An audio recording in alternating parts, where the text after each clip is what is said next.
విచారణ జరిపి బాధితులకు న్యాయం చేస్తానని జిల్లా SP doctor Ajitha Vijay IPS ప్రజా సమస్యలను సత్వరంగా పరిష్కరించడంతో పాటు ప్రతి ఫిర్యాదును క్షుణ్ణంగా విచారించి న్యాయం చేయాలని, ప్రజా వినతులు పునరావృతం కాకుండా బాధ్యతాయుతంగా వ్యవహరించాలని జిల్లా ఎస్పీ సంబంధిత అధికారులను ఆదేశించారు.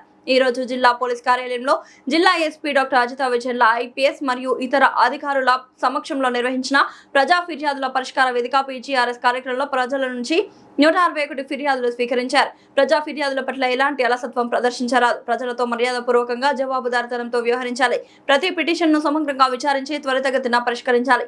బాధితులకు చట్టపరమైన న్యాయం అందేలా చర్యలు చేపట్టాలి అని ఈ సందర్భంగా పోలీసు అధికారులకు సూచనలు చేశారు. అందిన ఫిర్యాదులలో ముఖ్యమైనవి దర్గామిట్ట పోలీస్ స్టేషన్ పరిధికి చెందిన ఫిర్యాది దగ్గర కృష్ణా జిల్లా ఉయ్యూరుకు చెందిన ఎండి హాసన్ బాషా అతని తండ్రి షరీఫ్లు 2018 మోడల్ కార్ని ఇప్పిస్తానని 33,50,000 తీసుకొని 2 సంవత్సరాల నుంచి ఇబ్బందులకు గురి చేస్తున్నట్లు సదరు విషయంపై విచారించి న్యాయం చేయమని ఫిర్యాది కోరారు.